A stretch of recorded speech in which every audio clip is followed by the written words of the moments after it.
Okay, welcome back again. This is week 4, part 2, which will be much shorter than week 4, part 1.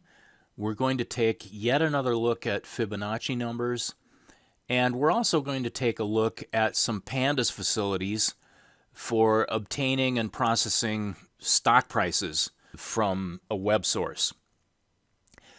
We've seen 3 different ways of computing the nth Fibonacci number. We started out by just writing a for loop that did this. Then we looked at a mathematically perhaps more natural definition of Fibonacci numbers involving recursion, but we saw that the implementation had exponential performance. And consequently, when we got past around n equal to 30 or 35, performance bogged down so badly as to be unusable. We saw that we could make use of recursion in combination with memoization to get ourselves back to the same performance that we had with iteration. The question is now, can we do even better than that? Can we find a closed-form solution, for example? You may remember that very early in the prep course, I had you write a function that computed the sum of the first n integer values starting from 1. And of course, you can use a for loop to do that. You can just compute the sum. But if n is really large, that's going to take a really long time. It's much more efficient to use a closed form formula for getting the sum of the integers 1 through n. In algorithm performance terms, this is order 1 rather than order n. So let's see if we can figure this out. Our recursive mathematical definition of the Fibonacci sequence looks like so. F sub 0 is 0, f sub 1 is 1, and then f sub n plus 1 is the sum of the previous 2 values, f sub n and f sub n minus 1, for any value n that's greater than or equal to 1. Now, there are many different approaches for figuring out a closed form solution to this. One way that I find easy to understand is to take the nth and n minus 1th Fibonacci values as a vector. Then you can multiply by this simple matrix to get the next vector in a sequence where we have the n plus 1th and the nth Fibonacci numbers in the next vector. It's easy to see that if we start from the vector 1, 0, which is to say f sub 1 and f sub 0, that we can then simply multiply by this matrix to the nth power to get the n plus 1th Fibonacci number. Okay, so we can call that matrix A, and therefore given our vector of f sub 1 and f sub 0, we just multiply by a to the nth power to get f sub n plus 1 and f sub n. And from that, without pretending to amaze you with a bunch of linear algebra, we can just solve for the eigenvalues and eigenvectors of A to reformulate that equation. And ultimately, this does lead us to a simple closed-form solution. That is, f sub n is given by this formula, which I'm not going to read aloud. It turns out that this value, 1 plus the square root of 5 over 2, is what's called the golden ratio.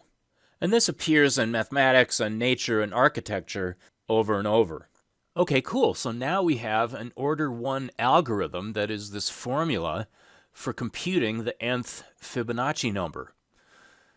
Can we do even better than that? Well, isn't that a silly question? How are we going to do better than an order 1 algorithm? Well, remember that performing things like square roots and powers and division is not free, and in finance in particular, we are always eager to get correct solutions as fast as we possibly can. So what could we possibly do that's better than this formula? Well, we could use what's called a lookup table. That is, if we need to compute Fibonacci numbers in some range of values over and over and over again as a routine part of some other algorithm that we're writing, then to save as much time as possible, we don't even want to have to perform this calculation for f sub n. What we're going to do is to just compute all these Fibonacci values in advance from 0 up to, say, 10,000, and just store those in a list in memory, so that computing the nth Fibonacci number is just a matter of looking up the sub-n item in this list. In fact, in applications where it's really, really important to save as much time as possible, lookup tables like this can actually be implemented in hardware and executed even faster than looking up a particular sub-n item from a list. Okay, well, we're not going to be implementing lookup tables in hardware in this course, but that's an idea to keep in your back pocket if you find that you've got to have real high speed somewhere. In the remainder of this lecture, we're going to take a look at using some facilities that Pandas provides for obtaining and analyzing stock market information. There are several sources of stock market information. Yahoo Finance is one free source. We can use a module called Pandas Data Reader to get stock market information from Yahoo and various other sources.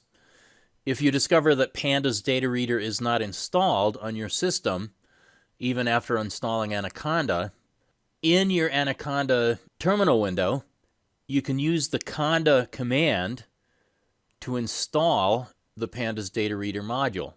Now, just to make your life confusing, when you do the install, you use a hyphen in the module name, but later on, when you do the import, you use an underscore in the module name.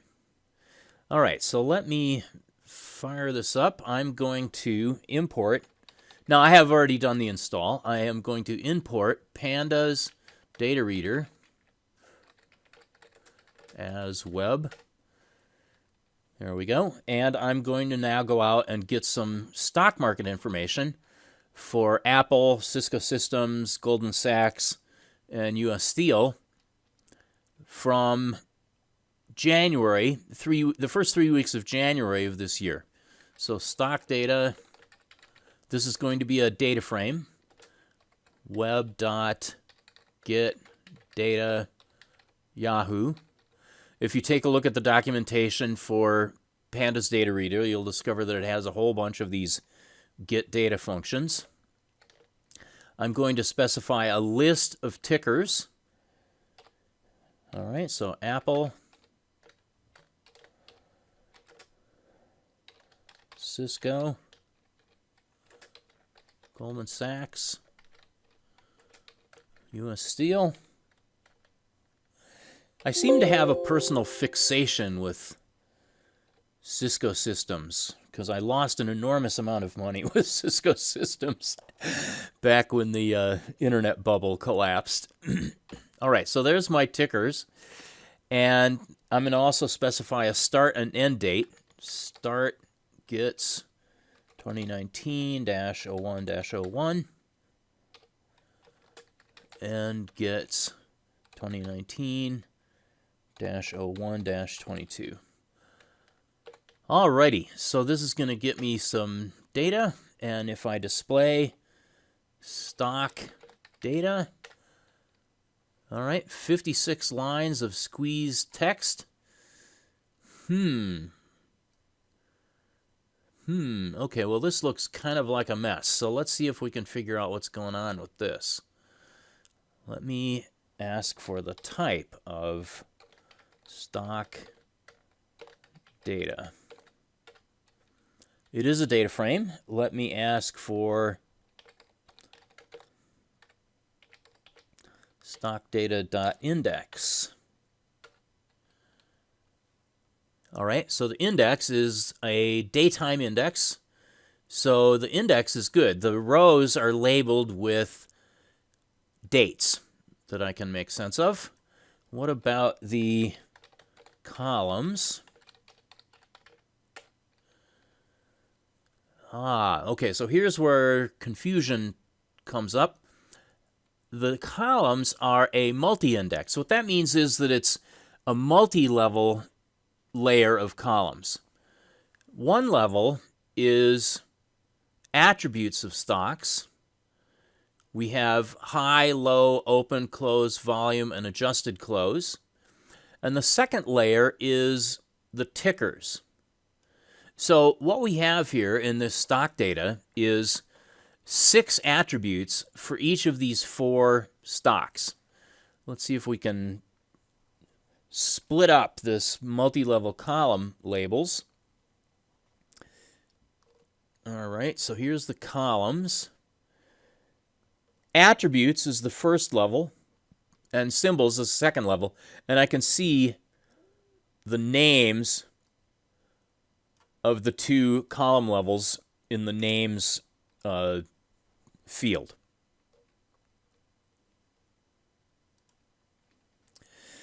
Okay, so if I ask for stock data sub close,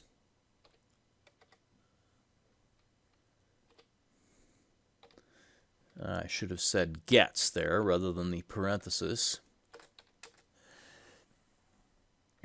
Since attributes is the first level column, I can ask for stock data sub close, that's a column name, and what I will get is a data frame where Apple, Cisco, Goldman Sachs, and US Steel are the top level columns. All right, so this makes a little more sense. This is a table with rows of the days that were, the trading days, and columns are the 4 stocks that I'm interested in, and what I have here are the closing prices. I can do likewise for open and high and low and so on. These stock prices are artificially precise. Of course, this should just be in pennies. So let me display this information rounded to 2 places. And here I have more reasonable looking closing prices. So one of the cool things that pandas provides, or that the data frame object provides, is I can get percentage changes from day to day of these closing prices by just using the percent change method of the data frame. Okay, so stock close is my data frame containing these closing prices. Percentage change will give me the percentage change from row to row of these things. And I will get not a numbers for the first row, because for the first row we don't have anything to compare to. But here, for January 3rd through January 23rd, I do have the percentage change of the closing price from day to day for these 4 stocks.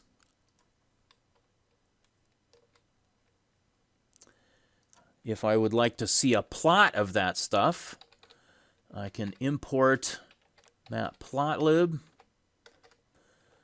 and here I'm importing it as MPL. I can also import a submodule, matplotlib.pyplot. That's Python plot as PLT. So stock rets.plot. Okay, that is, whoops, I need to spell plot. I need to spell and pronounce stock rets properly.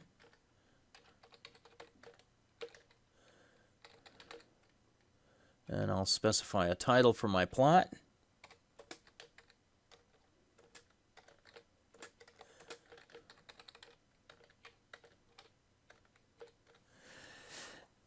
All right. That gives me a matplotlib plot object. And if I say plot.show, that object will be displayed.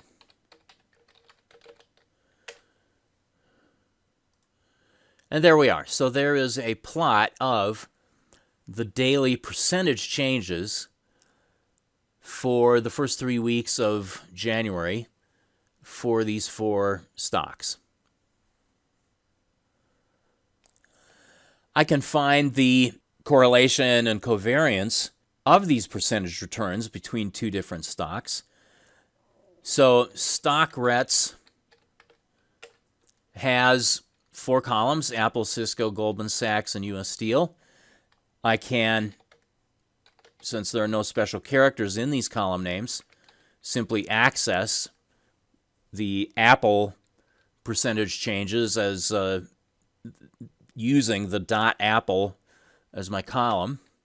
Likewise, StockRets.Goldman Sachs for the Goldman Sachs percentage returns. And to use the correlation function,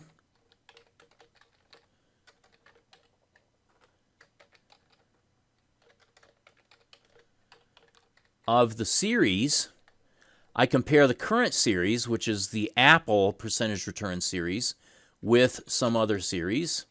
Let's compare Apple and Cisco.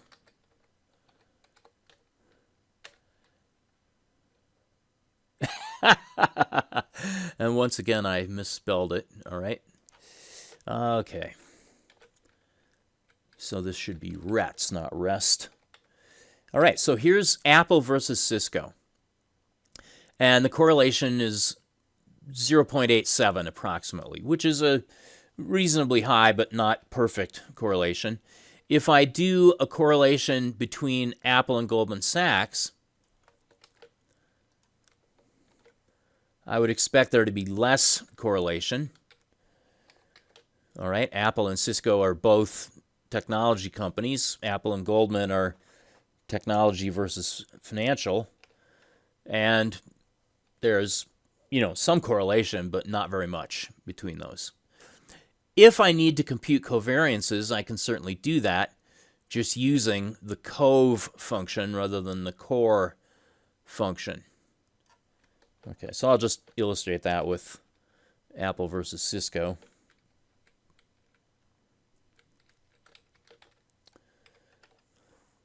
And there we are. Okay, I can get the correlations for all of the pairs by applying the core method to the entire data frame. All right, and so here we have correlations for all of the stocks versus each other. Of course, as I would expect, I have ones for a stock versus itself. And Goldman Sachs versus Cisco has a very low correlation. US Steel versus these other companies is a correlation between 0.4 and 0.5. A big part of that correlation may just be from overall market returns. And here on slide 17, we're showing that you can also get the covariance matrix among these 4 stocks.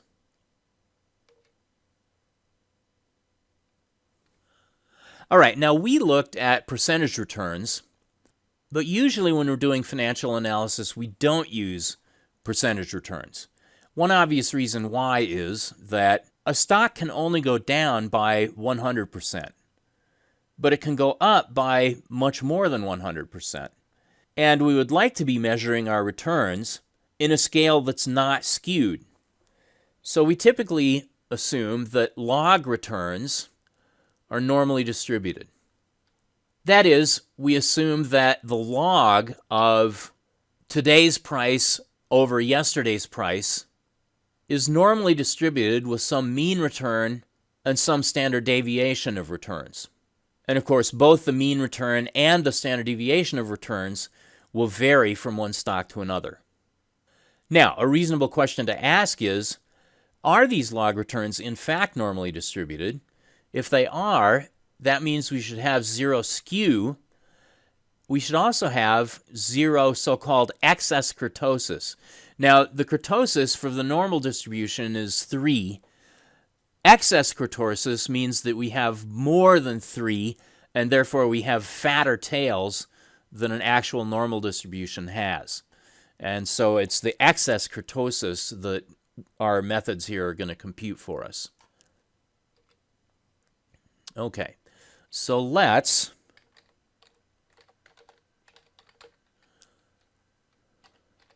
just look at the first 4 stocks in our data set, our data frame, rounded to 2 places.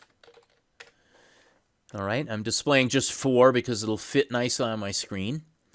And if I call the shift method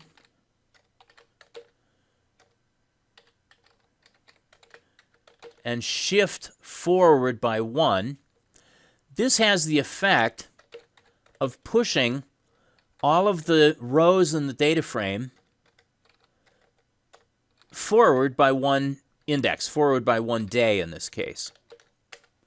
Okay, so here is my original data frame that has the closing prices for these 4 stocks on January 2nd, January 3rd, January 4th, and so on.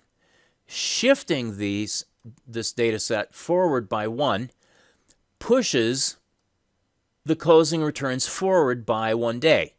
Well, what in the world good does that do us? Well, what it means is that we can divide the closing price on January 3rd by the closing price from the previous day to get the fractional return from January 2nd to January 3rd. And we can then take the log of that to get our log returns. So let's see how that happens. All right, I simply say stock close divided by stock close dot shift 1, and that will end up creating for us a data frame in which all of the closing price values are divided by their next day closing price values. And I get a whole bunch of values that are more or less in the vicinity of 1, plus or minus. And these I can take the logs of. I can take the logs of these values to get the log returns. All right, so let me do that. So here's my ratio of closing prices, and I can ask for np.log to get a vectorized computation of the logs of all of these things. And let me store the result using a variable logret. All right, so the log returns are, silly me. Okay, so I imported pandas, but I forgot to import numpy. So let me import numpy as np so that I can use the np log function. And so here are my log returns. And we're assuming that these log returns are normally distributed around some mean on a stock-by-stock basis. I can plot this in the same way that I plotted the percentage returns, except this time, instead of percentage returns, I want to plot my log returns. And I will call these log return.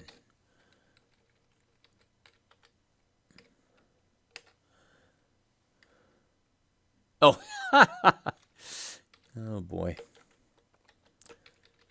It's just logret.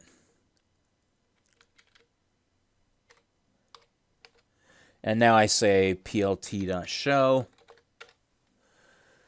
And there we are. Now, casually, the plot looks pretty similar to the percentage return plot.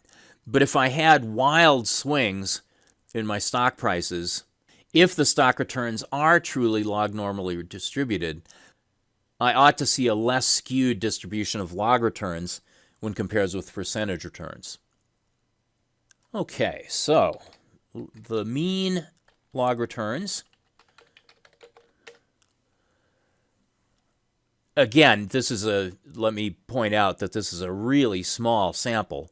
We've only got about 15 or 16 trading days. In fact, let me find out for sure what we've got here. Well, I can just use logret.shape. Okay, yeah, I've got 15 trading days here, so this is a tiny sample size. But during this period of time, Apple's mean log return was negative. Goldman Sachs's was the highest, with US Steel and Cisco lower than that. We don't have any way of predicting what the means ought to be. We hope that they're positive in stocks that we invest in. Now, the standard deviations,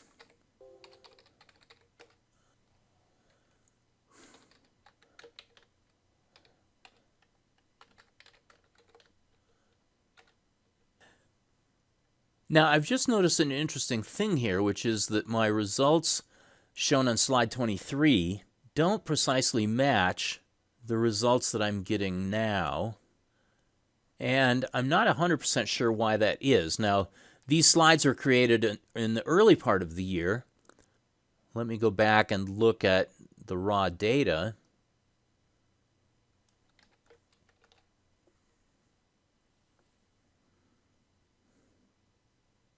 Okay, so the fractional returns match. Where is our discrepancy popping up? The log returns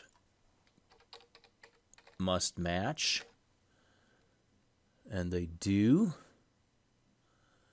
My plot looks right.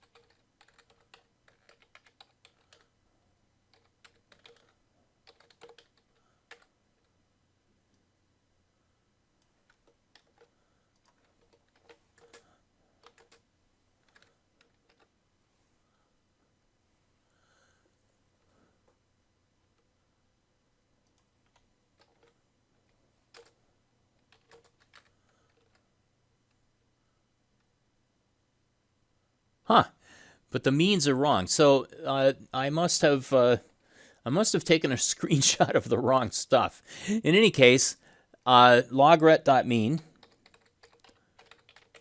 is the means of the log returns for these four stocks, and standard deviation is the standard deviation of returns. And we see that each stock has a different standard deviation of return. We wouldn't expect them all to be the same. Now, in terms of figuring out, are these things normally distributed or not, we would expect, and these are just a couple of quick tests, this is not remotely close to proof one way or the other, but we would expect that the skew should be logret.skew should be 0, and it's not. The means are skewed away from 0 in all these cases. We would also expect the excess kurtosis to be close to 0, and it's in all cases higher than 0. So the implication here is, again, based on this very tiny sample size, that the distribution of these log returns have much thicker tails than we would expect from a normal distribution. For a normal if this were a true normal distribution, we would expect the skews to be 0 and the excess kurtosis to be 0 as well. All right, so that's just a quick demo of some of the facilities within the data frame module for obtaining stock market data and for computing fractional returns and therefore log returns with mean, standard deviation, skew, and excess kurtosis for the returns, and also computing correlations and covariances. All right, so as promised, that was a lot shorter than part 1.